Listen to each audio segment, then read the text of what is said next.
வணக்கம். ஆகாஷ்வாணி புதுச்சேரி செய்திச் சுருக்கம் வாசிப்பவர் சத்குணா.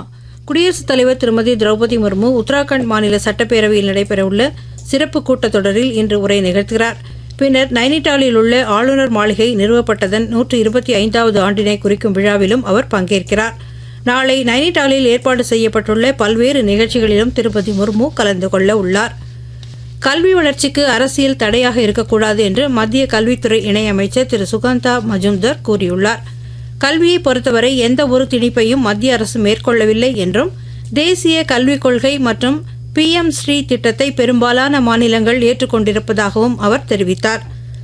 2 நாள் பயணமாக நேற்று இரவு புதுடில்லி வந்துள்ள பஹ்ரைன் வெளியுறவுத்துறை அமைச்சர் திரு அப்துல்லாட்டிஃப் பின் ரஷீத் அல் சயானி இன்று மத்திய வெளியுறவுத்துறை அமைச்சர் டாக்டர் ஜெய்சங்கருடன் இணைந்து 5வது இந்தியா பஹ்ரைன் உயர்கூட்டு ஆணைய கூட்டத்திற்கு தலைமை தாங்க உள்ளார்.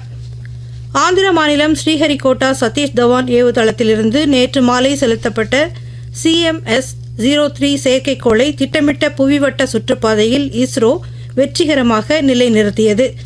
இந்த செயற்கைக்கோள் மூலம் இந்திய நிலப்பரப்பு, கடலோர பகுதிகள், அனைத்து விதமான போர் விமானங்கள், போர் கப்பல்கள், நீர்மூழ்கி கப்பல்கள் மற்றும் தரை கட்டுப்பாட்டு மையங்கள் இடையேயான ஒருங்கிணைந்த தகவல் தொடர்பு சேவையை மேம்படுத்த முடியும். ICC 50 ஓவர் மகளிர் உலகக்கோப்பை கிரிக்கெட் போட்டியில் முதல் முறையாக கோப்பையை வென்ற இந்திய மகளிர் அணியினர் மற்றும் பயிற்சியாளர்களுக்கும் புதுச்சேரி முதலமைச்சர் திரு ரங்கசாமி வாழ்த்து தெரிவித்துள்ளார். அர்ப்பணிப்பு, உழைப்பு, ஒற்றுமை மற்றும் விடாமுயற்சியின் மூலம் உலக அளவில் இந்தியாவின் திறமையையும் வலிமையையும் வெளிப்படுத்தியுள்ள நமது மகளிர் அணியின் வீராங்கனைகள் அனைவருக்கும் நம் நாட்டின் பெருமையாக திகழ்கின்றனர் என்று அவர் தமது வாழ்த்துச் செய்தியில் கூறியுள்ளார். இத்துடன் இந்த செய்திச் சுருக்கம் நிறைவு பெறுகிறது.